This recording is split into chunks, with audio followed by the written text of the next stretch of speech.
Okay, hi guys. Thank you very much for joining. Welcome to the Property Meetup. We are still on Zoom because we're all still on lockdown. I think you all know, hopefully, that lockdown is slowly easing now with shops opening this week, I think, or last week, and the 2 meter distancing being eased. It's all slowly coming off. So I am very happy to say that we are able to turn into an in-person meeting again from the end of July. So our first in-person meeting will be on the, he hastily says, because he should have remembered the date, on Tuesday the 21st of July. So for those of you who are in Southampton or Hampshire and can make it to an in-person meeting, we will start to take bookings very soon for our first in-person meeting of the year, well, ever, for the Property Meetup, which is going to be on Tuesday, the 21st of July. Tickets for that will go on sale reasonably soon in the next few days. Right now, because of lockdown, we think we will be restricted to 20. The rules for the venue allow up to 60 in the room, but they are being very, very cautious on who they allow in and how many people. So if you are local and you want to join, I would suggest, sorry, Sarah, Birmingham's a bit far for a Southampton meeting. What I think I might do actually is try and find a way to mix some Zoom meetings with some in-person. Lots of people have said they would like to do a version of this, not just live, but also in Zoom going forward. Lots more people joining. Thank you very much for coming. So for those of you who don't know me, I think I know most of you, my name's Rob from the Property Meetup, which we're at now. I also run a company called King Property. Quick little update on what King Property is doing. I, for the most part, have had a pretty topsy-turvy roller coaster of a week, and we're only Tuesday. I feel like I already deserve a great big bottle of wine. We had a site go live for sale on Saturday, which is a really interesting time to do that. We had good interest in viewings and then heard nothing over the next few days. And I'm very happy to say, as of today, we have reserved 2 out of the 4 units that were available. So that's great progress. Overall, we've got 10 units on that site. So very, very pleased to finally get a little bit of traction there and very strong values on those 2. We have another site of 8 units going live just up the road from there in a week's time. So very, very keen to see action going on. And in fact, I have been pushing a sale through since February. And finally, we agreed that we'll exchange on that on Thursday. So that's great progress, and been very frustrating between February and here. It's more months than I care to remember. So as King Property, we do commercial conversions, but the thing we also get excited about buying is blocks of flats. I pay really good referral fees for anybody who brings me a block of flats, whether it's on the market or off the market. If you're the first person to bring it to me, I haven't seen it, I will pay a referral fee. So even if it's on Rightmove, if I haven't seen it, I will pay a referral fee for things that we go ahead and buy. So if you're looking at a block of flats with typically 4 units up, but at least 3 sort of tends to work nicely. And we're 10 units, 20 units there. So we're looking to go bigger on sort of longer term hold projects. So it's been a pretty tumultuous few weeks for us. But we are all guns blazing on the sales now, so really hoping that the economy kicks back in. Okay, so that's enough from me. You'll see I'm wearing yellow. That's in celebration of our main speaker this evening. I suspect you all know that we have Tej coming up later as our main speaker. Just before we get to Tej, I have a few short speaker slots to give you an update in each of their areas. Always useful to get a perspective of people inside and outside the property industry. So first, I'd like to go to another podcaster, Karen Murray from the Smart Business Podcast. Karen, would you like to say a few words? Hi Rob, thanks and welcome everybody. I hope you all have a brilliant evening. I'm really looking forward to hearing Tej, although I have got to disappear briefly, so I'm hoping that I'll still catch all of the rest. The Smart Business Podcast is really designed for solopreneurs to help you with all the aspects of running a business apart from the bit where you really feel like an expert, which is obviously for you guys property, because that's the name of the great game for most people who are solopreneurs. Is you have to do everything, but you don't feel expert in all of the things that you have to do. So the Smart Business Podcast has been created to kind of help you with that. And the thing that I've been focusing on is actually finding your focus. I think we've all experienced over the course of lockdown waxing and waning of our focus, and we know that it's focus that gets us to the finish line. And so I'm doing a 5-part series, a 5-week series on finding your focus. And this week's episode, we're just about to, well, I released it earlier today, is all about how you go from meh to amazing. You know, when you start the day and it's just not that great and you need to turn it around, what do you do? How can you show up to change the day? So that's this week's episode, and I hope you enjoy it. Thank you very much, Karen. We'll make sure to check that out. Please, I would recommend give Karen a shot. She is well worth having in your podcast player with a new episode every week. Very, very much worth listening to. With lockdown, the mortgage market has been changing all the time, almost daily, sometimes too fast to be keeping up with. I think sometimes I think I'm up to date, then I do a day's work and suddenly the world has changed again. So I'm always keen to make sure we stay as up to date as possible. And so I'd like to invite Guy Lehman to just give us a few words on what he thinks is going on in the market at the moment. Guy, hi Guy. Hi, thanks Rob. Hello everyone. Thanks very much. I hope we're all buoyed by the opportunity to have a haircut and a beer on the same day. Not sure quite how busy things are going to be on the 4th of July. Yeah, you're right. I think the market is moving at rapid pace. There's huge appetite from lenders to be lending. That's for sure. As you say, I'm getting sometimes twice a day various different emails from lenders suggesting that they're going to reduce rates again.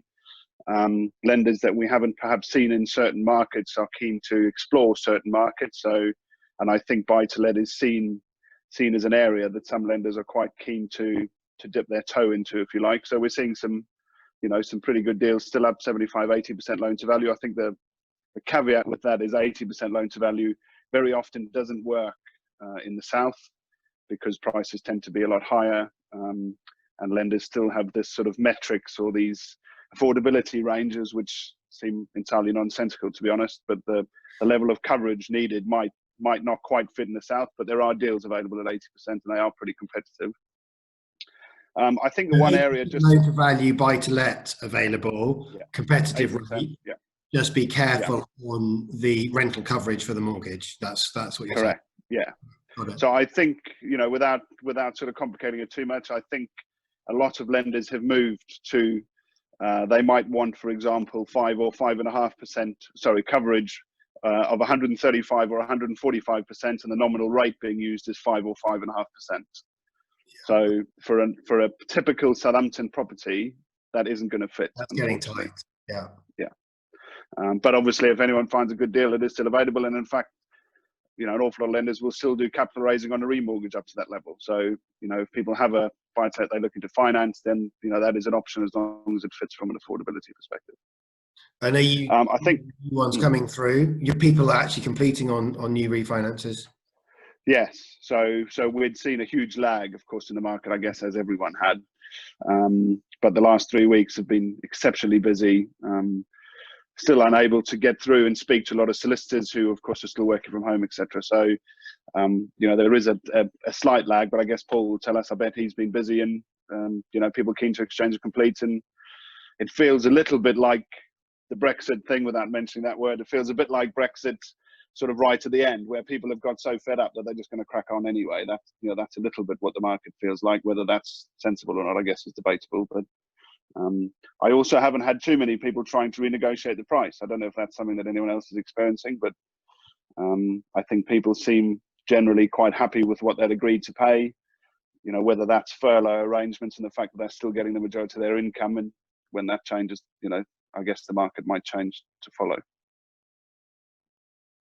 Interesting. I know I haven't had very much movement in the ones, the sales that are going through, or the two I just agreed over the weekend. They were essentially all been at I haven't had anybody renegotiate anything. I've had one or two offers come in slightly lower than I'd like, but even then within 5% of asking. Excellent. Two we said agreed at the weekend were really strong. We had one at asking, and one, a couple of £1,000 off, but not even 1%, barely 1% off. No, good. And I think that's certainly what I'm experiencing. As I say, I wonder, as the furlough arrangement changes and perhaps people's income reduced, or hopefully not, but perhaps people are made redundant, maybe things change in the market in that context. But there seems to be a fair amount of confidence, that's for sure. Cool.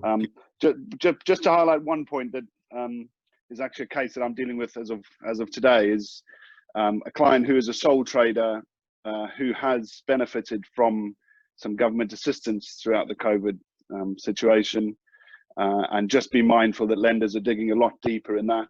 I've been asked for 12 months bank statements for this chap's business, as well as a forecast. So if we consider he did his tax return in April, and they're asking for a forecast from the accountant as to what next year looks like, based on, simply based on the impact from COVID. So just be mindful that if anyone's going through an application, you're likely to be asked a lot more perhaps than you would have done in the past. And those which simply sailed through without too much hassle may suddenly not be the case, I suppose is what I'm saying. A forecast from the accountant? Yes. Yeah. Brilliant. As to the impact of COVID. Yeah. Totally meaningless. Absolutely, totally meaningless. No. Well, of course, I'm yet to meet an accountant who will categorically offer anything without a host of caveats. So. Yeah, completely. Like, they're not going to stick their neck out, are they? Okay. No, absolutely not. Great. Thank you, Guy. Always interesting. Thank you. Thanks very much. So generally, all very positive, actually. Yeah, a bit of strict bounce back loans, but generally speaking, all very positive. Yeah, and I think rates are still exceptionally low. I still think it's a good time to be a buyer, that's for sure. Cheapest money you've seen. We've seen it in a long time. Yeah. Everybody, there's so much money out there, and it's so cheap, and it's coming from me, not just coming from the mortgage broker. There, money right now is super cheap. I'm doing everything I can to look at 5 and 10 year deals. Yeah, just lock the money in. So cheap, it's ridiculous. Great, thank you very much, Guy. Thank you for your time. Thank you, Paul. I have calmed down from our shenanigans earlier today. I've got a smile on my face. Paul Sams is my solicitor, who looks after me and stops me climbing the walls when people won't buy what they've said they'll buy. Paul, would you like to say a few words? Well, I thought, sorry, got a frog in my throat. Been talking all day. I thought I was your counsellor, Rob, rather than your sister. My counsellor. That's what I see. My counsellor. Yes, very much today, that's for sure. I did call Paul just to moan and say, Paul, I need you to calm me down today. But all is well. For those that are familiar with Mohammed Al-Fayed, Mr. King's language was somewhat like Mr. Al-Fayed's, and I was a bit like Michael Cole.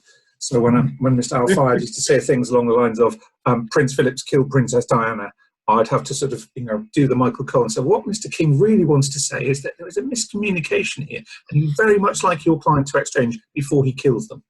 My flowery language today, not my best day. I apologise. That's all right. I've had worse, normally from my kids.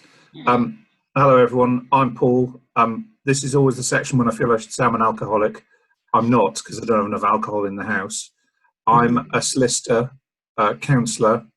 I'm not an odd job man. My wife does all the odd jobs around the house. I'm not practical at all. I deal with residential property, residential development, and I'm responsible in my firm for overseeing all the property teams, mainly because I went out the room at a meeting once and came back in and found I'd been given responsibility. So my top legal tip is never leave a meeting when people are handing out jobs, because you might not like what you get at the end of it. Just a couple of things, just what Guy had said and what Rob has said. From a personal point of view, the buy-to-let properties my wife and I have got, we are fixing as many deals as we can on 5-year fixed rates at the cheapest money I've ever seen. And I keep saying to people, and I have done for probably about the past 10 years, money will never be as cheap as this again. Well, it keeps getting cheaper. I am worried that if we get to zero sort of as the base rate, which I don't think we will, because we won't know what to do. And the banks will be worried that everyone will be taking their money out and putting it under their mattresses. What we'll do. But an example on one of our buy-to-lets that I fixed in April, because the lender wrote to me and the fixed rate was up, we saved 26%. 26%. And it took me 2 minutes to do. 26% of your mortgage payments. That's wow, brilliant. Unfortunately, it's not our main property. That would be slightly better. But in relation to the market, it is incredibly buoyant. And I know there's always caveats of, yes, people might lose their jobs when furlough ends. Yes, this might happen. Guy said the horrible B word again of Brexit. Yeah, that's going to happen. But we always have problems in life, whether that's Brexit, elections, India and China having a turf war the other week where sadly 20 odd people, in fact I think it was more than that, lost their lives in what appeared to be a street brawl, not a sort of military confrontation. North Korea is still there with nuclear weapons threatening the South on a daily basis. Mr. Trump is still president of the United States. Mr. Putin is still president of Russia. And Boris is still president of his own household, just about. Although I think sometimes the cat might run it. But at the end of the day, people still want to have property. And we have a shortage of property in the UK. And the big developers, the Barratts, Bovis, Vistry, which is now sort of Bovis and Linden, Persimmon, you name them, they only build so much a year because they look after their share price. And quite rightly so, that's what they're interested in. But if you want to get to 300,000 houses a year, everyone's got to play their part. And so the smaller developers that aren't going to do hundreds, they're the ones people are going to turn to. It's me. I'll do that. Because he builds quality homes and he doesn't shout at his buyers all the time. That's only on the resale ones, and they deserved it anyway. Not all of the time. I did but hear. We need to build more. Paul is being very modest. Paul, am I right that you teach other solicitors about leaseholds? I teach them about lots of things. Tomorrow, I thought I was teaching them about equity release on a webinar that I'm running, but it transpires I'm talking about the riveting topic of rent charges, which I thought was going to be the biggest problem in the legal world this year until COVID raised its ugly head. Please don't explain. So no, that's all right. People pay me £450 an hour for that, so I'll let them pay for that. But yeah, I do teach other lawyers occasionally, not every day, how they could improve things. And then they email me afterwards with all their problems, like I'm some sort of priest or counsellor. Definitely priest with lawyers. Thank you very much, Paul. So lots of buoyancy in the market then, and are you seeing transaction volumes? We're seeing a lot of transaction volumes, and I must admit, as soon as the lockdown, I put it in inverted commas, because what Guy was saying, I agree with him. So many firms of solicitors, you call them and they go, "Oh, sorry, you can't speak to Mr. So-and-so because they're not available." And they're working from home. Well, my phone's on divert to my home number when I've not been in the office. We're now starting to go into the office. It's not a problem. We've got the technology, I've got the dual screens. I've moved from my kitchen, as you gathered, into our study because my wife and I work together and we're rotating into the office one day in, one day out. Unfortunately, that means she's moved into my office at work.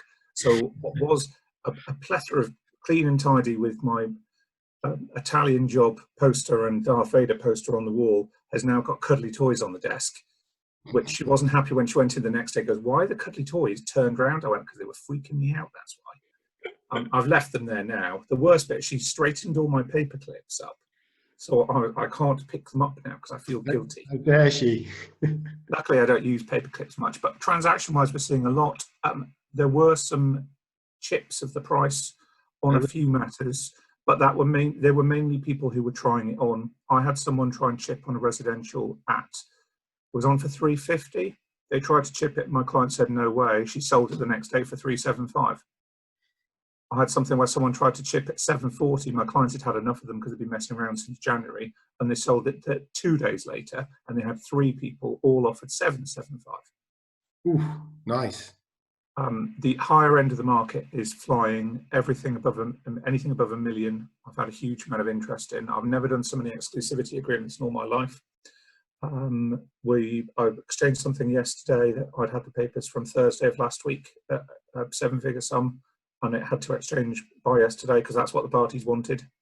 And then they had a row about having access to the property between exchange and completion, which was just ludicrous, with delayed exchange by about an hour.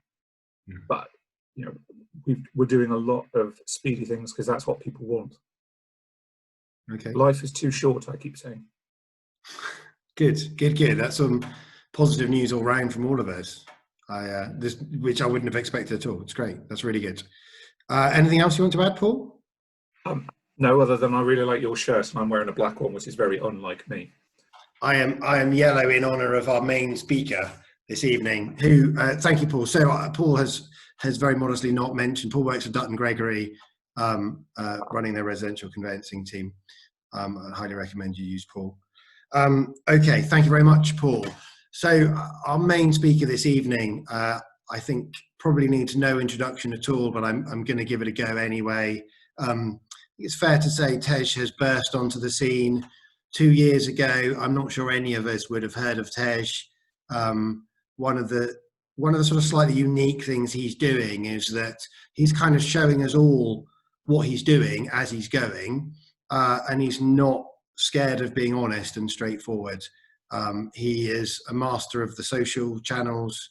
In particular, I'm particularly impressed with how good he is on Instagram, and quite keen to copy some of that myself.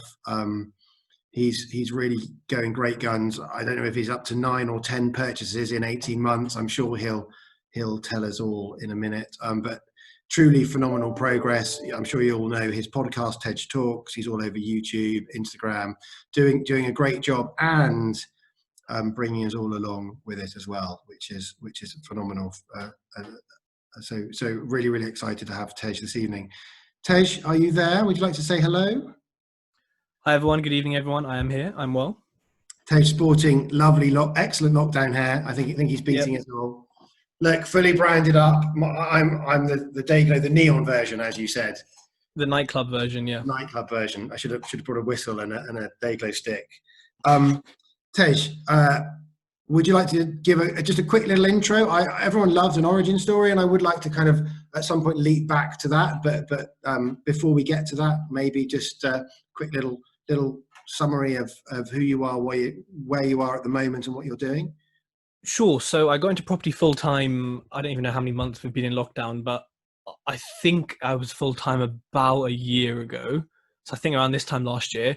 Before that, I spent 6 months kind of learning, educating, being in meetings like this, speaking to people, buying people dinner, kind of being like, tell me everything, listening to podcasts, reading books, doing the kind of usual rite of passage, I guess, of education, self-education before I did anything. I thought I was doing property, but I wasn't, but I'm grateful for that period.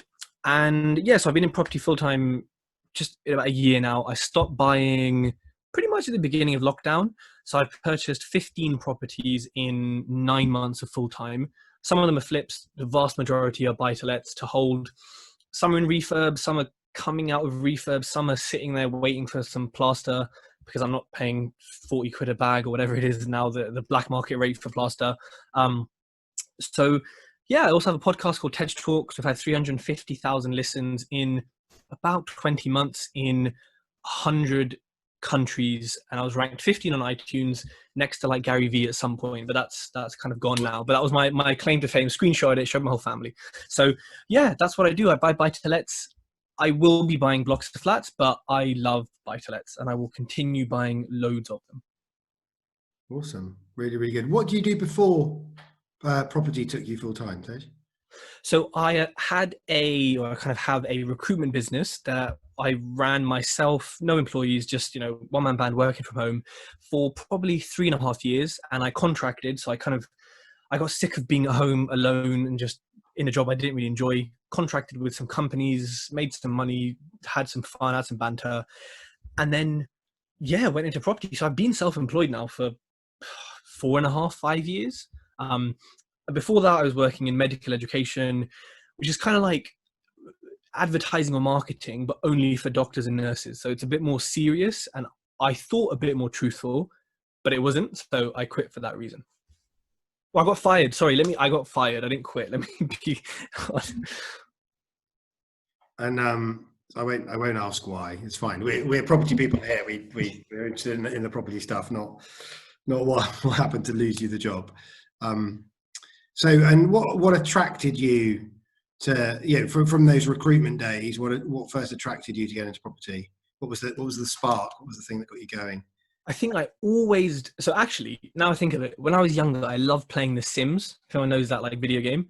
But I didn't really care about the people. I was always like, ooh, this plot of land, how can I landscape it? What can I build? Where can I put marble? Where can I put the sink? I was just so into it. And then stopped playing that. And then I guess Grand Designs, Amazing Spaces, all these kind of programs, I would just find myself, they would be the only things I'd watch on TV whilst I was working or when I was taking a rest. And then I just thought, I can do this. I can design cool stuff. I can create wonderful spaces. And I didn't read Rich Dad, Poor Dad, and I never will. I will go to my grave never reading it. You can ask me about that separately. I know it's like the book for property investors, but somewhere along the line, I learned that principle of, having assets to cover your liabilities and having assets that can be passive. So I think the combination of the creativity side I had and wanting to kind of be more passive with stuff and not have to work X many hours in something I don't like kind of moved me into property. And I think the last 6 months, I guess, when I was in my recruitment business heavily, I was basically just saving up for property. I was like, right, 6 months, let's go hard and let's then just transition really. So you've never read Rich Dad Poor Dad. I listen to all my books these days, so you've never read it. So as an educator, as you clearly are, I would challenge you to, as the best way to get people into understanding of those things that you naturally picked up, which is amazing and quite rare. I still think is Rich Dad Poor Dad. It took me a while to get round to it, I'll be honest, to the book, after getting into property, but it still is a great start point. I think I think it is. When I ask people, tell me what the main message is, everyone basically says get assets, cover liabilities, and I'm like, okay, what else? And most people don't seem to say much more. And I think for me, by the time I discovered it, which was probably like way after doing my education, I don't know how I just didn't see it. I'd learn all of this from people like this, from having discussions, that it was like, oh, I don't need to read it because I've already picked this up from everyone. And so no one ever told me anything new when I said to them, tell me the most important thing, tell me some lessons. It was always the same thing. So I've decided I'm never going to read it. And you'd worked for yourself for a while as well beforehand. Most people have come from, there's the ESBI quadrants, which may not be familiar to you, but because you've worked for yourself and run your own business prior to anything to do with property, you would naturally understand all that stuff already. Those that was definitely a benefit. Had like salaried employees for years. It's a bit more of a jump. Yeah, I agree. It's a big jump. I can see Karen in the background was nodding vigorously when you were talking about not reading it. I know Karen isn't much of a fan, but I don't think I've met anybody who will go to their grave not having read it. I've just decided. I'm just like, you know what? I've just decided it's all or nothing, right? And I'm just going to be nothing with it. Fair enough. Good for you. Well, I'm glad. I was going to recommend that everyone plays the Rich Dad game Cash Flow because my kids have just got into it. And literally they can't stop playing it. So my kids are, for those who have kids, my kids are 11, 9 and 7. And I held off for a couple of years. And the 11-year-old and the 9-year-old are all over it. They love it. I could easily have started earlier, frankly. And even the 7-year-old plays. I mean, she wants a bit of help filling out her P&L, but she's 7, fair enough. But they'll play it on their own now. The 9-year-old and 7-year-old play it on their own if I'm not around. So I'd recommend it for adults. I'd recommend it for kids. If you're in the property game already, you're kind of already doing it. Yeah. But for those who are learning or starting or thinking about starting, it's an awesome way to get going. I love Monopoly, so I will definitely check this game out because I do like on steroids. I loved Monopoly as a kid. It's Monopoly on steroids. Yeah. Okay, I'm interested now. You piqued my interest for the board game at least. Mate, yeah, okay. I won't try with the book, but play the board game. Yeah, when we're allowed, now I've rediscovered it. When we're allowed out of lockdown, I'm going to get some groups together down this way and some little groups because the government allows 6 of us together. So maybe I can that 5 to 6 people, 4 to 6 people makes a good game of cash flow. Using pincers to move the things, yeah. Oh, well, one person might have to do all the like money, and so yeah, it might be a bit hard, but you get the idea. Good. Okay, so Tej, you and I share a love for no money left in investing, which I'm hugely passionate about. Personally, in terms of flats, myself and blocks of flats. I love it in all forms, and I mentor a few people who are HMO investors and a number of different types of investors. So I love no money left in all its forms, but closest to my heart, like you, I think is flats. Do you want to tell us about your first deal or your favorite no money left in deal or something? So none of the deals I've had that have been remortgaged so far have not left in no money. The ones that are should leave in no money were gonna be remortgaged, and then obviously something happened. Wonder what that was. You're partway through the no money left in journey on those. Yes, but all the ones that had money left in just so happened to be able to have early remortgages within 6 months, or it was 6 months at the time. So it's one of these ones where I'm like just sitting, waiting on those. Actually, some of them are better than I thought they'd be. But my first deal, I think, is still pretty good, because if I hadn't used a deal sourcer, it would pull out, I think, a couple of grand. So technically my first deal was no money left in. So I bought it for £50,000, 3-bed house. To be honest, it was in pretty good condition. It needed a bit of damp work, a bit of paint. It needed the guttering sorting out, which the sourcer didn't spot because it couldn't look up for some reason. Maybe had a neck issue, I don't know, or he was just a shit sourcer, which is probably the truth. And it was about £6 grand refurb. Nowadays, I would do that refurb for 2.5 grand. But you work with bad people, bad things happen. Anyways, 6.5 grand on the refurb. Got it for 50, and it was revalued after 6 months at £80,000. So if I remember correctly, we left in, so I think it bought back out £60,000 on the 75% mortgage, and we'd probably spent about £64,000. So it's left in about £4,000. Rents at 525 a month. Cash flows about 340 a month because there's no managing agent, and the tenant's lovely. And I mean, it wasn't a straightforward deal. I was going to have it bridged, but then the broker I had at the time messed it up. Had to get a family member involved like a few days before exchange and be like, "Can you give me some money?" Use some of my own savings. Did that. It was also unencumbered because we bought it in cash, of course. So I then used it to capital raise and to then get my second house for no money in. Like I spent zero. And it also funded a deposit, I believe, for the third house. So one unencumbered cash cow, you could call it. Funded 2 things. Got a good revaluation. Tenant's lovely. Pays the rent every month. Funny, she actually used to live like half an hour from where I live in London, weirdly enough. So it was, apart from the sourcer and the project management, it was a pretty sort of, I don't know, good deal, I guess. So if I've heard those numbers right, if you're making 340 a month, give or take, that's 4,000 a year, and you've got about 4,000 left in it. So it's what I love about no money left in investing. So you haven't quite made it to no money left in, and instead, what have you got? We've got something that's cash flowing a 100% return. It's phenomenal. Yeah, you're getting 100% of your money back every year. I mean, it's not no money left in, but you can't really argue with that. And I think, you know what, when I started, I made a very quick decision. I was like, you know what, I could wait to find, or I could wait / work harder to find no money left in deals, or I set a maximum of about £5,000 left in per deal, and just buy and buy and buy. Because I was kind of like, you know what, I've got 40 grand of my own money.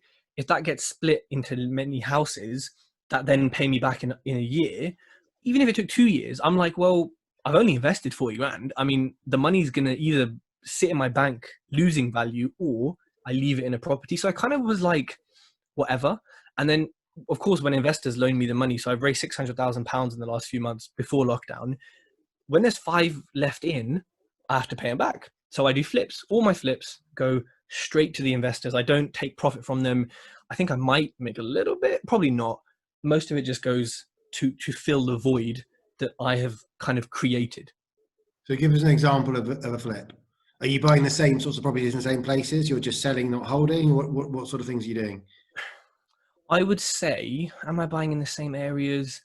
Give or take, yes. However, I think there's certain streets where I'd buy a rental all day long, whatever, but Yeah. I may not buy a flip because it may be slightly less desirable, or I've walked down it, or I have the local knowledge where I'm like, no, everyone talks about this street on Facebook. This is not where people want to live, and I'll kind of alter it. But if it's a good deal, I know generally, as long as the area you've done your research, people will buy it. May not be at the price you want, but they will buy it in some shape or form at some point in life.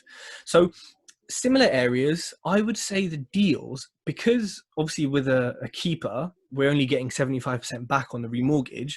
With a flip, we're getting 100% of the end value. So I can afford to pay a little bit more on the flip because I've got 25% extra wiggle room. So two of my flips wouldn't work as keepers. They just leave in too much money. So they are destined to be flips, because if something leaves in $5,000, I'm never going to flip it. I'm just like, no. I'm keeping this. Like there's no way I'm letting this go. So I think the flip I'm selling at the moment, I bought for £74,500, and we spent about 21 grand on it. It should have been 16. Terrible builders, lots of time wasted, interest payments, everything. Just beautiful house, everything just built up, and it's now listed at 125 grand. I got an offer at 118 and 120, and 6 more viewings booked in. So that's going well. Big up the agent. He's a very good agent, so he's getting people in. But it is a beautiful house. If I don't say so myself, it is a very nice house. So you're holding out for full price, are you? I just want to get rid of it. It's like, But you although haven't I love those offers. So with the offer at 120, he needs to see the house. So he's done a virtual viewing before lockdown, which in Wales was about a week ago. So he's doing a physical one. Then there's 6 others that are now being booked in physically where possible. Great. Well, it sounds like that's going to be an awesome return. I hope so. It should be 15 to 20 grand profit, depending on what I accept. I just want out, get the money. I'm not motivated to sell it necessarily, but I want to just pay my investor back and say, because she's like, just keep using it. So I want to kind of give it back and then get it back. It's great. I love it. I love returning money and getting it the next day. Okay. Returning money with the profit and then getting it back the next day and saying, well, if you want to keep the profit or reinvest it with me, it's fine. And then you get it all anyway. Love it. Really good. Well done. Exactly. And I think the kind of hold one, flip one, or hold two, flip two kind of model, really strong. It's really good. I personally prefer to always go for no money left in properties and then keep the choice of holding or selling to me, because if you can get a 75% mortgage on it and get all your money out, 75 or 80% mortgage and get all your money out, or I can choose to make the 20% profit, 25% profit. Yeah, and then I frequently change my mind. Can't. But if you go into good properties, you know, my first exit might be hold or sell. But if and then if the fallback exit also works, then it doesn't matter. You can. I love the fact of chopping and changing my mind. I'm not sure Guy, who does my mortgages, quite loves it. In the same way, where we're halfway through, he's done all the work and then I change my mind. But it's the flexibility is brilliant. Yeah, I agree. I think sometimes though, I guess, and you it might be different where you invest, but my flips and my rentals have a different standard. I mean, I wouldn't say it's a huge difference. I'd say my flips probably, because of the end value, say most of my flips end value from 80 to 130. I'll spend maybe $1,000, $2,000 more on like nice little swag parts or bits of this. But so for me, I guess I have to make that decision earlier. Yeah, you decide first. Yeah. But I mean, I have had to flip, I have kept one that got a great valuation. You could even say an overvaluation, but I'm not saying anything. And then selling another one that I had to spend more money on the refurb and it wouldn't work as a holder. So I've kind of had to switch, and I think that's just the normal part of property, right? Like having to just adapt, like we kind of said. And you learn, yeah, and you learn, you change your mind, and stuff happens. Coronavirus happens. Yeah. I mean, I had a block of 4 that I thought I was going to hold forever. I thought it was going to be one the kids would inherit. And I realized a year later, I just had too many projects, too much exposure, too much going on. And I was like, well, I'll just sell that and, lovely, make a great profit. Nice. Sadly, coronavirus struck before the sales happened. So it hasn't yet worked out, but having that flexibility, I think is really, really important. So, okay. So you're doing some flips. You're mostly a buy and hold investor, not quite no money left in, but sort of targeting no money left in or very close.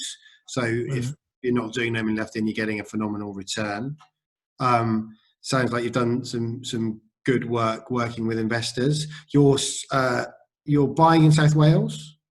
Yeah. And you still living in London, or have you moved? Are you living in South Wales, or are you living in London? I live in West London, so near Heathrow Airport, up the M4. I'm there, but I haven't been there during like lockdown because I guess I wasn't allowed technically. And yes, certain things have gone wrong, and certain things, if I was there, maybe could have gone better. But really, this has kind of proved, and I think I was doing this accidentally before lockdown, that I don't need to be there as much because I have so many friends and a network there and builders that I trust to an extent that I'm getting someone to snag a property for me on Saturday. I mean, would I have gone up just to snag one property myself? No way. Like, if my friend wants 30-40 quid to snag it and some petrol, he can have it. If he wants free Nando's, he can have it, because I get to sit here and sit 4 hours in a car. So I think I've naturally, and also I guess, you know what, it doesn't always have to cost. I have certain friends there who I'm educating, or they do viewings for me. When they come back, we have a Zoom call and I go through everything and I say, here's how I would work this deal, and then they don't charge me anything because of that fair exchange of value. Yeah, and you know what, a lot can be done on your phone. I mean, even with tenants, I self-manage, but if there's an issue, I know who I call. I'm like, mate, can you go fix it? Or, and if there was things about like, hey, how's your situation? Can you pay full rent? It was just my phone. It was just sitting there on my chair chatting, and we resolved issues. And I think technology is important, but having the right people who you can trust and who will do the right things is paramount. If I had bad builders or builders who were just like didn't care, this would be 100 times worse, and I'd be super stressed. Yeah, great. I think remote can work very well when you've got a great team on the ground. We had Sarah and Rob Hodge on, who live in Hampshire close to me, but invest in Manchester and run HMO, so even more kind of effort intensive. And they run a great, phenomenal remote business. They have systems, but ultimately they have the people on the ground. And, just like you, it works. Really well.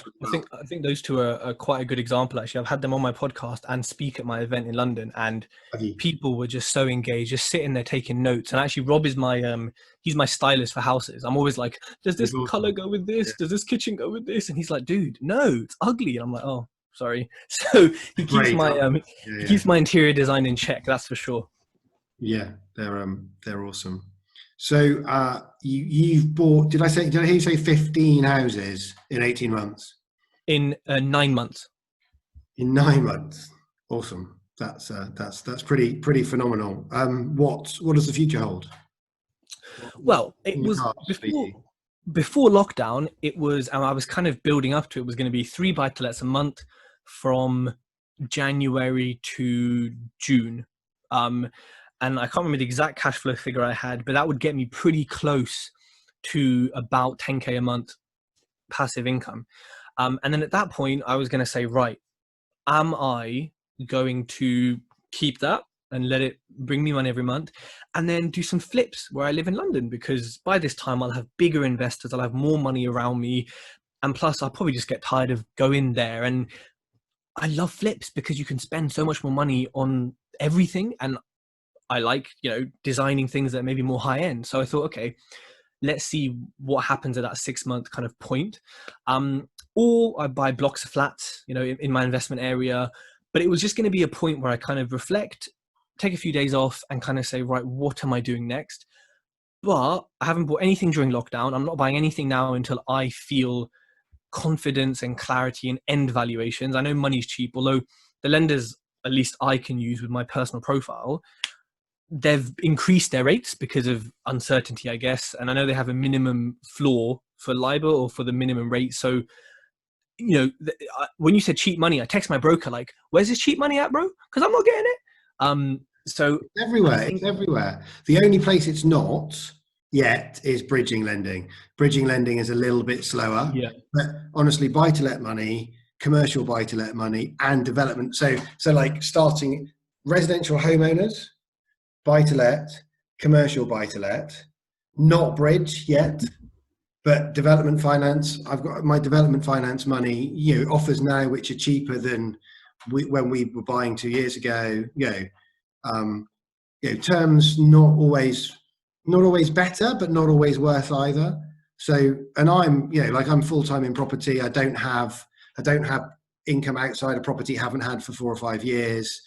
You know, I mean, I think you perhaps not quite been in property 3 or 4. Yeah, like, yeah, sometimes still some of them want 3 years history, but it's super cheap. I think it's going really well. Yeah, I think it may be the lenders, because my portfolio is on investor finance and some bridging.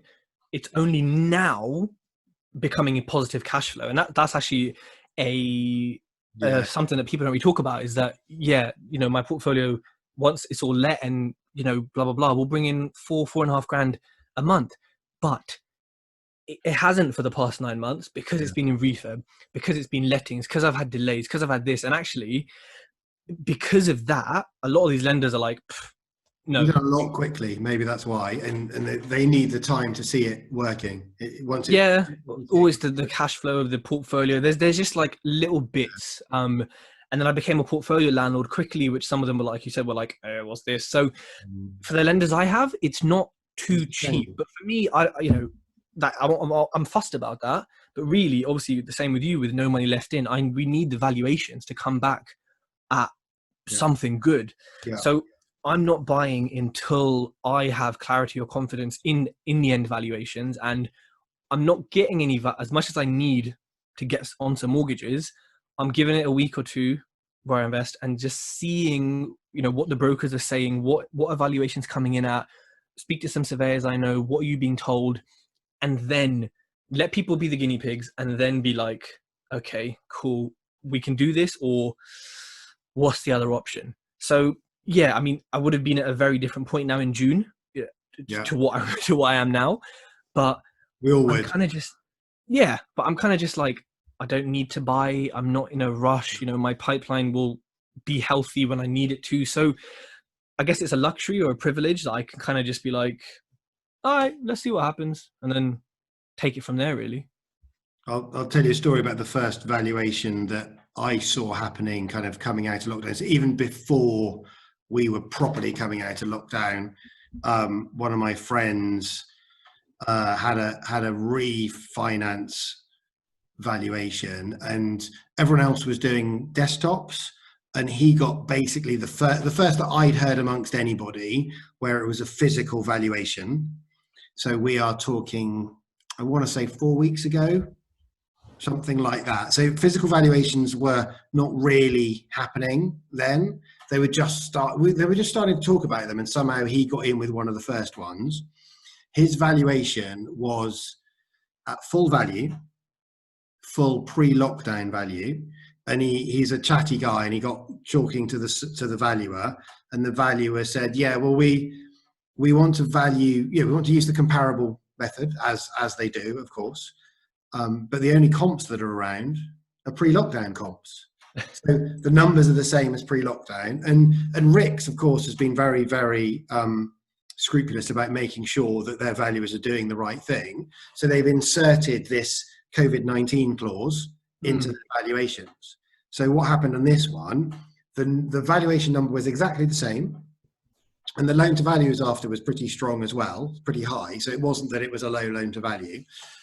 But on like page 3 of the valuation was loads and loads of get out clauses, and I read them in detail. And basically, it was all, it said, well, we have no idea what the future looks like, but based on the valuation information that we've got and the comparable method, et cetera, then we value this at this level. So what that does is that gets that valuer a get out of jail free card. Yeah, which they all need all the time. Yeah. And so that valuation company is less likely to be sued if anything goes wrong. And, you know, and a bunch of us have lived through 2008 and previous recessions and seen what can happen. So the COVID-19, like RICS has done their job to cover the valuer. So, but that enables the valuer to say, okay, well, there are no recent comps. There's only comps from February or March. Well, those comps are at the same level.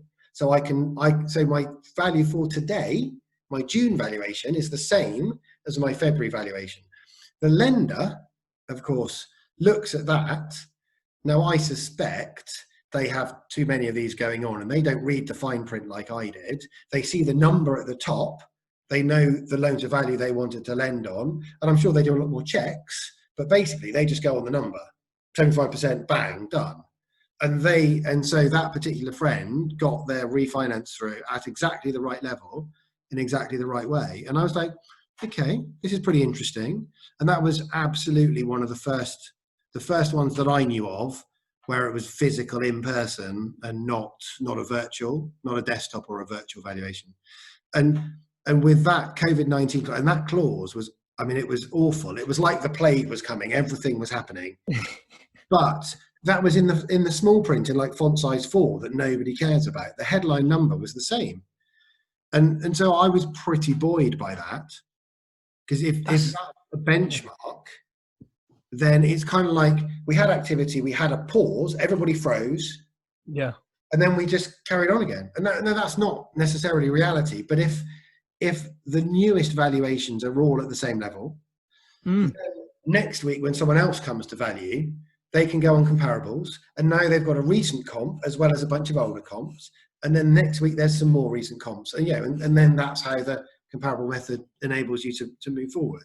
So I was pretty encouraged by that. That was in and around I've just blanked, Leicester. That particular first one. That's interesting you say about the lenders not checking stuff. So my friend had a valuation in Wales.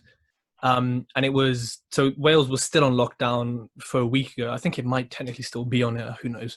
And the surveyor, so it was illegal to, as far as I know, to kind of do valuations. So my mate called up a mortgage company, sorted everything out. They said, yeah, we're sending a surveyor around. He was like, okay. So met the surveyor on site in Wales, who'd just come from Bristol, but he was Welsh anyway. And he goes, yeah, I don't think the mortgage company know where this property's in Wales. So I'm here.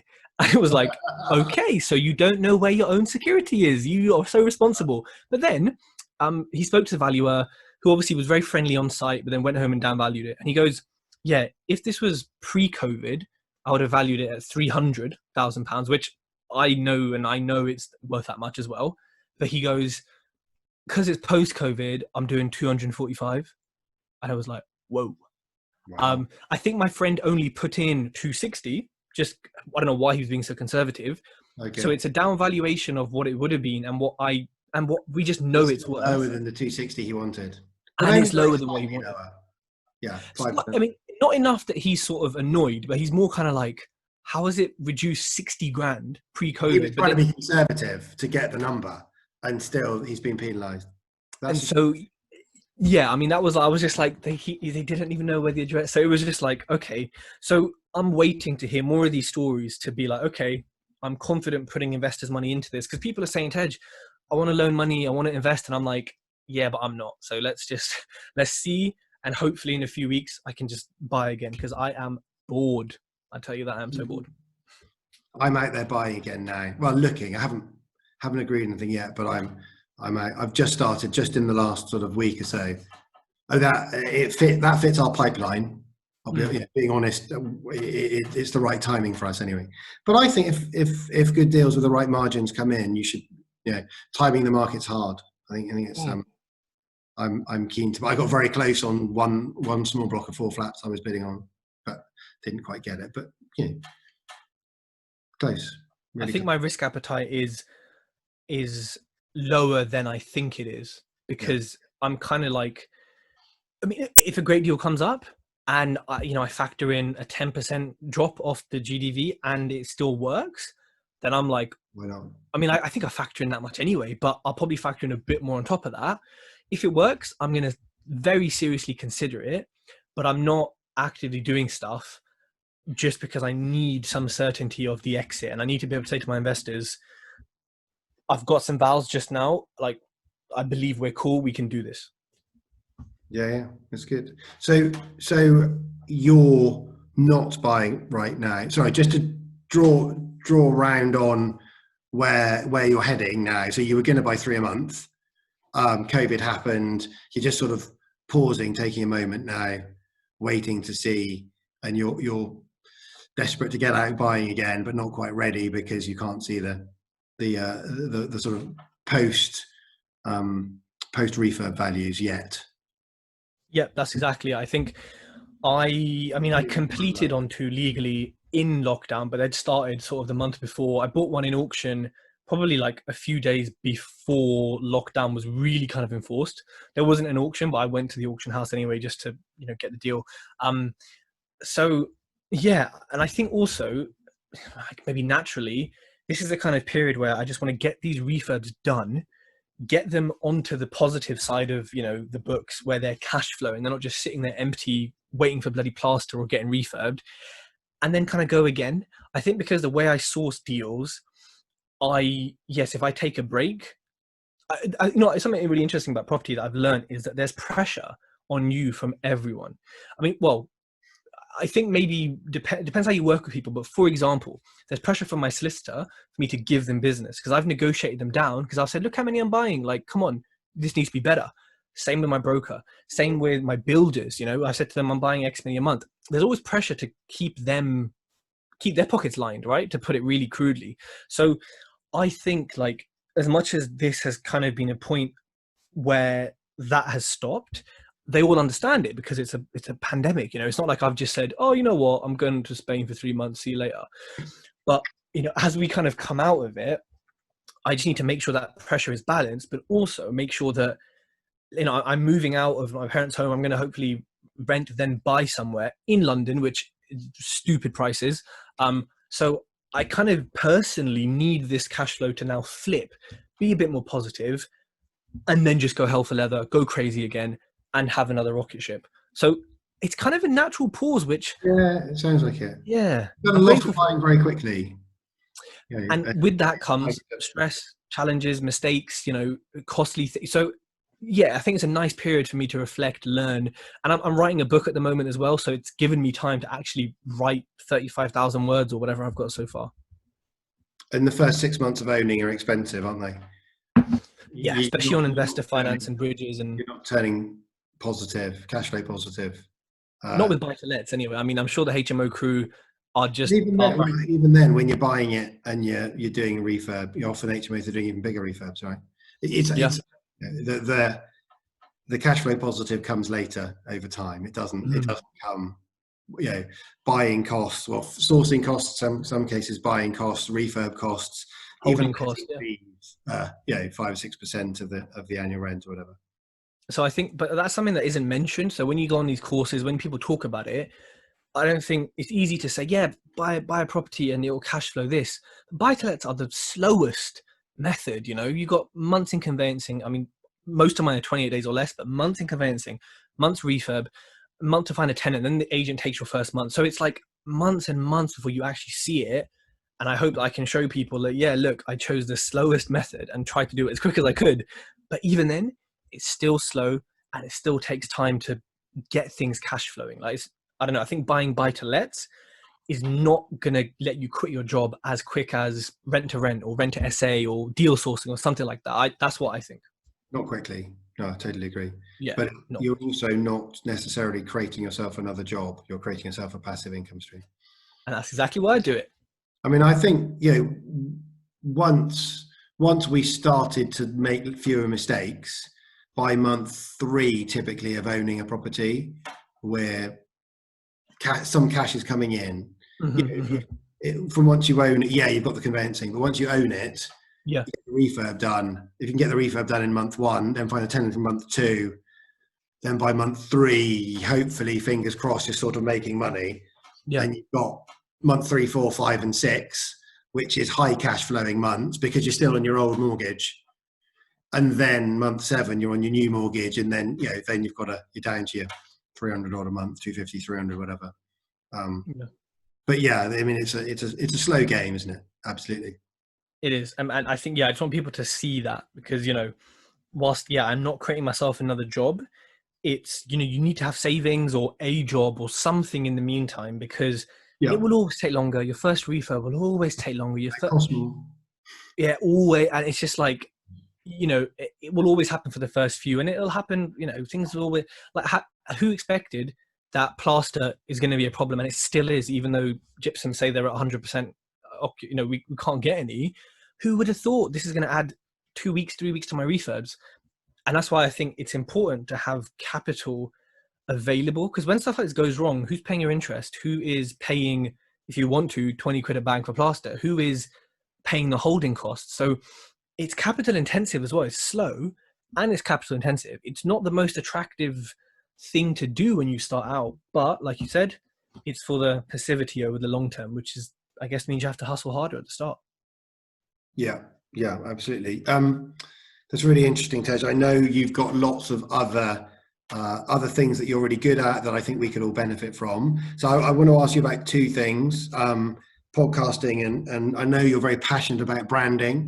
So can we start with the podcast? I'm pretty sure most people will know who you are. If you stand up just slightly taller, we can see the name of your podcast. Perfect, brilliant.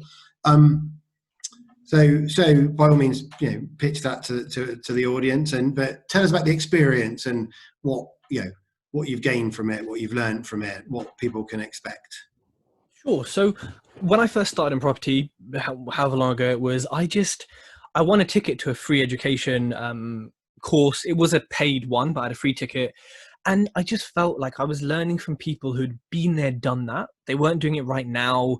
They did it in, I don't know, the 2000s or times like that. And that's not a problem, because you can learn from anyone. Anyone who walks on the street can teach you a lesson. But I just couldn't connect with them. And everything they were saying was just old school. Their branding wasn't good. Their kind of deal analysis missed so much. So all these buy-to-lets they were talking about looked incredible. But then I made my spreadsheet, put all the costs in, and I was like, okay, this is not what I was taught. And I just thought, you know what, there's got to be a better way to get people like me. So doing it right now with, what was Brexit, with now what is Corona, with what is the market condition, making it work of all different kind of spheres and all different levels of property. So I wanted to really just, one, give people a platform to say, look at this person. They're not a celebrity. They're not selling courses, but they do some pretty awesome stuff, learn from them. Also, to then, give people that education. And a side effect was I had, an hour, 2 hours, 3 hours a week like this, one-on-one, interviewing an expert in their field and learning from them for free, not having to pay, mentorship rates or anything. So for me, it was kind of initially that. And then after, I did this when I had no properties. I wasn't even doing viewings. I was just, let's do a podcast. Let's get people out there. After sort of 6 months or so, I realized, this is potentially going to attract people to invest in me once I start talking about myself.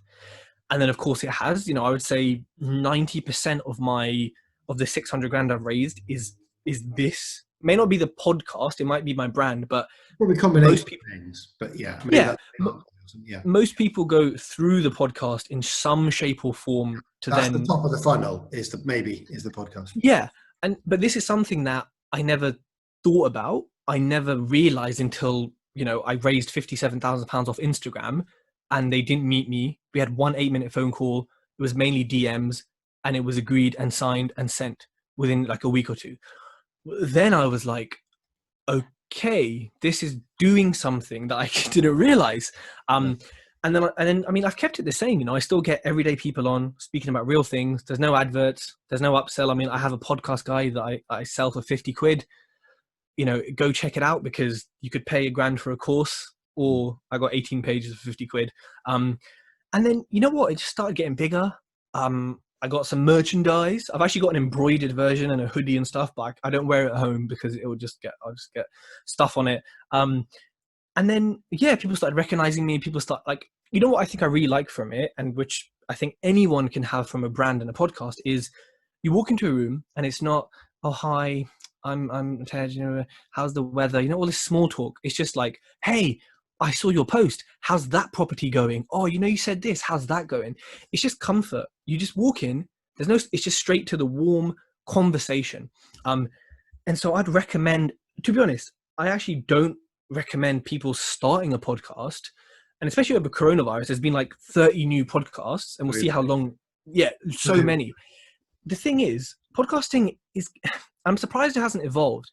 In order to get people to your podcast, I believe you need a brand alongside it to push people to it, because podcasts are not social media. I think they're a medium of transferring information, but no one's ever going to randomly be like, I want a yellow guy to tell me about property. Where could I find? They're going to sort of, oh, Instagram or Facebook. Oh, you got a podcast. So it's along the way. And just doing a podcast is going to be tough. You need a brand first. So I actually recommend, you know, like we were talking offline, pick 2 platforms, do your brand, and then if you want, do a podcast. It's a great medium and it's growing, but you know, it's just hard work to push people to it. You know, like it really, like my graph of listens is a slow, you know, kind of ascent, up and down, up and down. But yeah, you know, I think it's been a fantastic thing for me. And I hope and I believe from people's messages, it has helped them and given them free education, which is like nothing better than free stuff, especially if it's good. So awesome. That's awesome. Great. So that leads us on the other thing I think you're really passionate about that we could all benefit from, branding. I'm wearing the yellow in honor of you this evening. yes, sir. Talk to us a little bit about branding and how we should all be branding what we're doing. Sure. So I think, you know what, branding, I think brand used to maybe be called reputation, and I still think it's similar. So your brand is, and Seth Godin says this really well, is a set of expectations, memories, stories, feelings that people have about you. So, you know, you may not have a social presence, a digital presence, but you still have a personal brand. You know, when everyone comes to your events in person, they know you for a certain style. They know your voice. They know how you talk, how you gesture. You know, when they meet you, they expect you to make them feel welcomed or not welcomed or a certain way. And that is your brand. Now, personal digital brand is when you get that and you put it in a keyboard and you put it in a computer, because I could, you know, 40 people, just under 40 people on this Zoom. If I did one podcast, I can get 3,000 unique listeners. So 3,000 separate humans all over the world sitting here using a mic that costs 10 quid. It's worth a lot more, but it costs 10 quid. Software that, again, was free, doesn't cost too much either. And I can reach thousands of people, and I can do this every single week and get all these touch points. So when it comes to investing, it's not like, tell me about yourself. What do you do? It's just, what's the interest? What's the loan term? What are we doing? And that's actually the... you already. Yeah. You know, those 5 of those 7 touch points are done. So by having a brand, by building a brand, you just, whether you're selling a product or you're selling yourself for investment, it will remove those touch points. And I mean, who doesn't want to sit here in their room on technology and have money really come to you? And actually, I'm not asking for money. I'm not doing anything special. I'm just working hard and putting out valuable content. Anyone can do that. So I think it's important, as we said before, you know, pick, you know, if you're not super creative and super passionate, pick 2 platforms and stick to them. For property, I'd probably recommend Facebook as the first, because of the knowledge, because it's multimedia. You can put all sorts of stuff on it and it'll fit. Yeah. Personally, I'd recommend Instagram second, but if you really want to raise money or you want to source deals, I would look at LinkedIn. People do well on LinkedIn. Yeah. It's a little bit boring, a little bit stuffy, you know, but you get people on there with money. And how much does the vice president of Barclays Bank earn? A couple £100,000? Well, if you want to find her, what do? You type in the search string, you search, and there she appears. and there's your DM. And so, you know, you cannot do that on any other platform.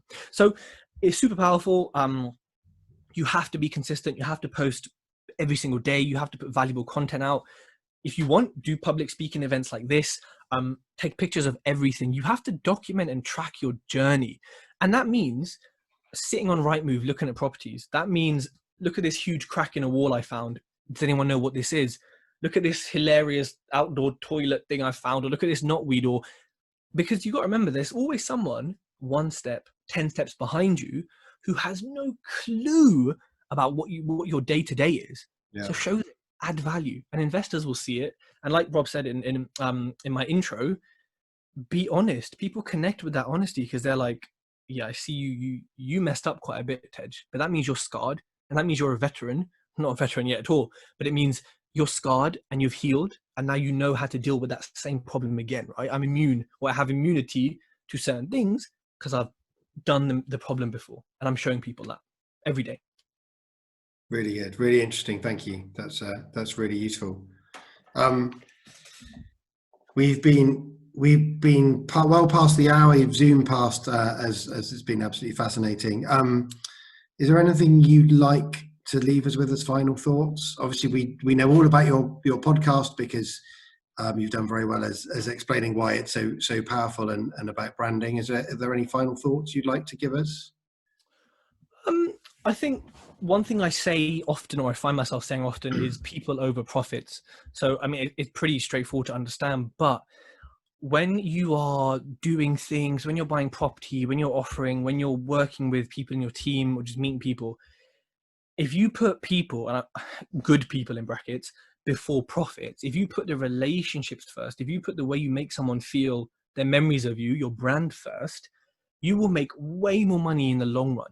If you solve a problem that a lot of people have, Apple, Nike, you know, all these brands, they solve problems, you will make more money in the long run. Don't be blinded by, oh, I could make 40 grand here, but then I'm going to piss this person off and they're quite powerful. And don't do that, because you will make 10 times that in the bigger picture. And also investing from afar, as we kind of briefly covered, and just investing in general. I don't do my conveyancing as much as I think I'm an amateur solicitor reading my legal packs. I don't do the plaster. I don't do the rewiring. I don't do the gardening. People do it. People do it, like, who are working with me. So put them before the profits and you will make a lot more money. So I'd like to leave everyone with that thought, with that philosophy, maybe. Thank you, Tej. I'm just checking the chat for questions, guys. If you have any other questions, please get them in now before we get to close. Gurjit's asked, when he's buying his properties, he generally gets 2 options. So he's given a 2-year buy-to-let mortgage or a 6-month bridging option. And the latter, the bridge, seems to be considerably more expensive. So do you go for the bridge rather than the 2-year buy-to-let and then take your money out then? Yes. So I think, simply put, if the deal cannot handle 6 months of bridging finance, it's way too tight. So that's the first thing, because something could go wrong, and it's like you need to have a bit of margin for some interest, because unless you're using your own cash, you're going to owe someone some interest. There's going to be a cost of borrowing. And yeah, bridging is expensive. I mean, I pay anywhere from 0.7 to 0.8 for a month. That's negotiating, and that's saying, look how many I'm buying. Come on, let's have a sensible conversation. Don't be silly. And I think, you know, yes, you can, you know, do a BRR on a mortgage. You shouldn't. It's not what mortgages are for. They're 25, 35-year products. You will get listed. And I spoke to my broker, and it's not an official sort of list, but BDMs will talk, things will get around, and you don't want to be that person where they're like, oh yeah, they took a mortgage and they redeemed it in 3 months. What the hell? You'll also have early redemption charges, potentially. I know some lenders don't have those, but that can cost as much as the bridging finance sometimes. So really, the only option for doing a buy, refurbish, refinance, pulling money out, is cash, investor finance, or bridging finance, aka you're paying someone somewhere interest. You know what? I've done a BRR in 3 months and 3 days. So I had the keys, 3 months, 3 days later, remortgage funds in my account, and I had a tenant secured. That's like my favorite deal ever. I don't know how it happened so quickly, but I mean, I only paid 3 months of interest, which was 3 times 0.8, which is negligible. And I've got an asset with 3 grand left in, and it cash flows £350 a month. And it's in an area with capital appreciation. I mean, I'm winning. Yeah, I paid the bridge of 4% or whatever, but I mean, I'm winning. So you have to take into consideration, and you have to get a spreadsheet, work out the costs, and just swallow it. It's like stamp duty. I mean, what can you do about it? You know, most of the time, you just got to swallow it. Just want to pick up one of the things, Tej, you just said there. Rates are negotiable. I'm sure Alex and the other brokers around won't want me to say this, but I'm sure your broker will be happy to, well, ask your broker if you're in that situation. Many times I've managed to, you know, even if you're just getting 0.5% off, or 0.5% a year over lots of money, you know, over £1 million is a huge amount of money. It doesn't matter. Any little tweak you can get, even if it's something off the arrangement fee, and don't chip your broker's fee, but often somewhere there's something, you know, the broker's the guy working for you, but you know, the lenders can be flexible. And just actually on that, you're not going to get BM Solutions or TMW necessarily to be particularly flexible, but you know, just don't be afraid to ask, I think, is the message. I think just to add to that as well, actually, again, sorry, brokers, I don't use brokers for bridging, because I find them just an interference and a middleman or middlewoman when it comes to bridging on buy-to-lets. If you're bridging a complex development deal that has lots of layers and steps and mezzanine, get a broker. But personally, when you're buying a buy-to-let for 50 grand, 100 grand, bridging is the most straightforward money ever. They would bridge, they would, as long as they can have a first charge, they would bridge. They'd put a first charge on your grandmother if they could, and they'd give you the money, right? It is not complex. The forms are straightforward. You save, I mean, you know, you save whatever percentage it is. And for me personally, I get better service. I can go direct. It's one less person in the chain of command. Yeah, I know some lenders only deal with brokers, but most bridging lenders, I think all pure bridging lenders, could be wrong, who only do bridging will deal with you directly. So yeah, I would say go direct and get some quotes, speak to your broker and see what they can do, because my broker knows this. He'll tell me, he'll text me and say, dude, there's a new bridger on the market. Contact them, see what they can do for you. Because he knows I'm not going to use him. But all my remortgages, I'm just like, here's the address. Please sort everything out. I must admit, I'm like that whenever I love the value my broker brings. Yeah, and I wouldn't want to do anything direct. maybe you're more engaged than me. You're a bit more involved, perhaps. That's yeah, love the principles. Right, I'm going to track back to the questions. As soon as I invite people to ask questions, there's loads coming in, which is great. So hopefully, Gurjit, that answered your question. Just put in the chat or speak up if you have any follow-up questions.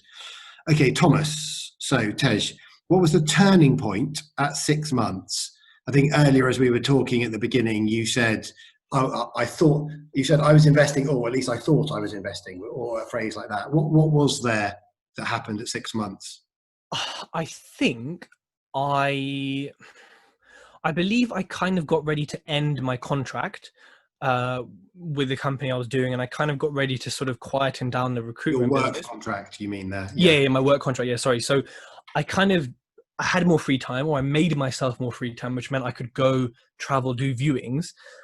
But I think also, as the first sourcer I was working with got me my deal as I was reaching the end of that 6 months period. So we had one firstly in December, fell through, heavy subsidence, although now I would buy it all day long. It was 18 grand. But I didn't know any better than I should have offered him 10 for it, because the subsidence was, to be honest, looking back at it, it's pretty freaking standard for where I invest. But anyways, I got a deal, and I freed up time because I was like, you know what, this working 9 to 5 contract, commuting is not working. So a few things which I orchestrated. Cool. So several things come together at once, including getting a deal. Interesting. Yeah. Great. Okay. Okay. Question from Nana. are you explicit? So you kind of said you sometimes ask people in Wales to help you out. Are you explicit about exchange of value when you ask people to do things on your behalf in Wales? I find in line between asking for a favour and pushing it too far. I think I guess it depends on your relationship and your personality and how cheeky you are. I generally do it with people I have good relationships with, or I know point blank I've helped them. I look at their social media, we have chats, and they're very thankful, or I just know, and it's just known that I have helped them, and they are grateful, and they know, it's sort of known. Or I'm cheeky, or what I really do is say, like the person who's snagging the house for me on Saturday, we're going to be doing some flips together at some point. But I still said to him, well, we're fairly good mates. I said, can you snag a house for me? Happy to cover petrol in your time. Let me know what the costs are. Is he going to come back and give me an invoice? 99% he's not.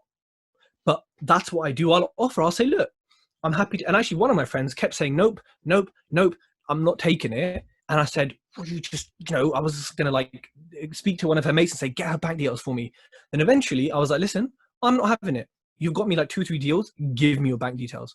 And we worked it out. So there is a thin line, but it depends on your relationship and how maybe playful you are when you ask it. And I generally always offer to pay. Whether they accept it and how much we argue about that is a totally different story. So it's all about the relationship. I think that's you've hit the nail on the head there. I always go full on, like expressing how much I value what they're doing and offering to pay. I think that's really, really key. Yeah. I think trying to be cheeky and get things for free can be fun, and it's what you tend to do when you're starting, when you haven't necessarily got ready funds, and that's perfectly fine. There comes a point where your style sometimes changes, and now I always go over the top with offering to pay people. And it's often a small amount of money, it doesn't have to be a lot, but by doing that you kind of put the onus on them. You're saying to them, I value you, I need your help and I value you, and it's up to them whether they want to charge you this small invoice. And if it's only small, if they want, fine, great. And if they don't, and you're right, more often than not, they don't. And every now and then that goes a bit too far and you have to rein it in. Yeah. Force them to give you the invoice. And some people, I actually find most people prefer the clarity of understanding that where the friendship relationship is and where the professional relationship is. They don't really mind which one it is. They just want to know. So the fact that I'm offering the money means, okay, yeah, this is some paid work, and they can choose to throw it back to the friendship side if they want. But I'm not going to abuse the friendship by constantly asking for freebies. And if it's a professional relationship, they'll give you help for free once. The first 15 minutes, the first hour of a solicitor or a professional or engineer or whoever, of course, they'll always offer you that for free. But understand that this is part of a professional transactional relationship. Yeah. I think just on that professional transaction, so JV agreements, they cost anywhere from 500 to unlimited, but like they cost into the thousands. I had my solicitor write one up for free. I didn't ask him to do it for free. I said, look, how can we work together? What can we do with this? And he said, shut up. 3 weeks later, here's the agreement, all drafted, everything. Because, and I'd actually I'd found this out separately. I've introduced him to like easily 20 people, but about 5 or 6 of them that I know have worked with him and have paid him, and he charges different to what he charges me. So he's made way more than anything. And I think, you know what, that goes back to the podcast. I can say to my solicitor, my power team comfortably, I will make you more money than you will ever lose on giving me a discount. And I prove it. And that's actually a huge bonus of the brand. Getting a JV agreement for free, getting this stuff. It's like, this is a lot of money. But I've made him 4, 5, 6 grand, whatever, without even trying. So, you know what, with friends, not asking for referral fees there either. I just say, look, asking for referral fees. That's what makes the difference. That's why they love and respect your relationship, because you're rubbing your hands in glee every time you give them the new client. And I just want happy to help because you bring them more new clients. I say to them, look, give me the best service, give me the best fees. I don't want a couple £100. If I say 7-day completion, 7-day completion. And It's been no problem so far. So yeah, Can I just 100%. say for everybody in the audience who doesn't have a podcast that's been downloaded 350,000 times, there's a very good reason why JV agreements cost lots of money, because they're very complicated, and the lawyers think of lots of things that you and I wouldn't think of, and they know exactly how to write it in wording that means the right thing. So unless you've got a podcast of 350,000 downloads, don't expect to get JV agreements for free. And please, please, please don't download a template off the internet, because it's nonsense. You're paying peanuts, you're getting you're paying peanuts, you're getting monkeys, or whatever that phrase is. I can't remember. Don't expect things for free unless you're in a position where you've already, in this case, Tej has provided these guys with so much value. It's not really for free, because there's already been the exchange. It just happens to have been elsewhere. Always scares me when someone on Facebook says, "Where can I get a template JV agreement?" It can't be that complicated. No. Just You're playing with money, and you're playing with a marriage of business, and it's just money turns people into So I would just lots of questions. So I'm gonna go back. Manny, okay, Manny's got a question. What's your approach, Tej? What's your approach going to be to getting started finding blocks of apartments? And how are you going to decide when's the right time to switch from single lets to multi-units? The right time is probably going to be, depending on the market, another 6 months of buying 3 a month. Whenever that 6 month period happens, it'll probably be after that. I think the first thing I'm going to do is actually understand the figures, because I've done a buy to let doesn't mean that I can just slap it onto a multi-unit block. I'm going to assess it and say, do I need to buy commercial conversions? Do I need to buy flats that are ready made but just wrecked? Do I need to buy a house and split it apart? I'm going to understand the market as well. So I know the council are desperate for one beds. There's potential of like an FRI type lease with the council, which would be awesome. I need to understand that first. So for me, it's just about, right, how am I going to approach it? What do the figures look like? What's the foundation? Do any properties I own right now, could they be flats? Just not to do, but just, okay, that works. I need to buy more like that. What house shape do I need? Because a lot of houses I buy are identical. So maybe I need to do this, maybe do that, maybe, and things like that. And then I got to look at planning where we need that, because there's no permitted development in Wales because they're in the 60s or whatever reason. So there's a lot to consider, and I may not do it. I may just be like, ugh, planning? No, I'm too impatient and I can't be bothered. I'm just going to buy buy-to-lets, and that'll do me. So I'm very flexible. I'm very liquid with it. Awesome. Good. I'm good friends with Manny, and Manny knows well that I love blocks of flats. I don't always do conversions to blocks of flats to hold. I do that to sell. I'm just lazy, and I like to do buy to let at scale. So if I can do 8 at once rather than 1 at once, so I'm doing exactly the same strategy. It's just that it's on something a bit bigger, and that's awesome. It's hard to find. It's even harder to find than all the other things, but it is awesome to do. Yep, efficiency. Geraldine says, well, great that you don't read Rich Dad Poor Dad, but what books do you recommend? Good question, and one I should have thought to ask myself. Good question. I recommend, it's too far out of reach right now, but The Daily Stoic, read every morning for Stoic wisdom and philosophy and how to be a virtuous, tranquil person. Anything by Ryan Holiday. Ego is the enemy, stillness is key, obstacle is the way. Obstacle is the way. Yeah, great. Chimp Paradox, Tribe of Mentors, and Tools of Titans by Tim Ferriss. Huge books, incredible. Those are the main ones, I would say. I'm writing a book on property, so when that comes out, obviously you get yourself a book. I just read a book called Deep Work by Cal Newport, and it's about focusing on periods of deep thought and work, which is tricky for us non-academic, non-writing. You could be a scientist, like that's where I came from. Well, it's perfect for you, and it's exactly when I thought, okay, software developers, this is like awesome. Yeah. So great book, but yeah, on anything by Ryan Holiday, Chimp Paradox, are very good books. And I was just writing a new one, but I can't think of the name actually. I think it's just come out. Can't think of it. Oh yeah, he is. He's got a few out. Yeah, and then there's some other ones I'm looking at, but anything with stoicism is I love it. Brilliant, great stuff. Ket, you got your hand up. Was that deliberate? Did you want to say something? Feel free to speak. Unmute yourself and speak if you did. I don't know if you wanted to ask a question, Ket. Sorry, no, Rob. I was just saying hi to everybody. You're just waving. Hi, Ket. I was just waving. Yeah, how you doing, guys? Ted, brilliant. Thanks Very very good. much. Thanks, Great Ted. to see Appreciate it. Cool. Okay, Tej is saying, feel free to get in touch. He wants to be. If you want to be on Tej's book waiting list, then DM him. Very good. Do you know what your book will be called? So we can all remember. No, I'm thinking, do I call it something to do with BRR, or do I just change the B and the R and the R to something else and just be really cool and innovative and different and just silly and pretentious? I don't know. I'm thinking about it. So if anyone has any ideas, That's a long way to say I don't know. Yeah. We'll do our best, and you can crowdsource the title. Yeah. I'm going to do that on Instagram. My story. I'm doing that. Yeah. Perfect. Great. Okay, Tej, thank you. That's been awesome. We've been going for an hour and a half now. I'm conscious to give people some of the rest of their evening back. Tej, that's absolutely fantastic.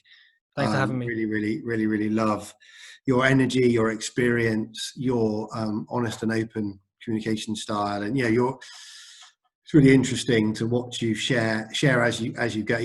To many people, 18 months or 2 years is the blink of an eye, and it's very close to where they are. So I can see that lots of people would love to follow in your footsteps. Fantastic. So thank you very much. Paul Sams, thank you very much. My legal eagle and social worker counsellor. Thank you. Paul from Dutton Gregory's. We had Guy Lehman, excuse me, who is my mortgage broker. I know we had Alex on as well, who was in the chat talking about lenders who will only work with brokers. We had Karen Murray, a very good friend of mine who has an excellent business podcast. I don't think I've left anybody out. Thank you very much, everybody, for coming. Those of you who are local, look out for the news of when we open tickets for the in-person property meetup. We'll continue to do Zoom property meetups, and I look forward to meeting with you again soon. Thank you very much. The recording for this one will be coming out in a few days. You'll all receive an email or look out for it on the Property Meetup Facebook group. Thank you very much, guys. Have a very good evening. See you all later. Bye.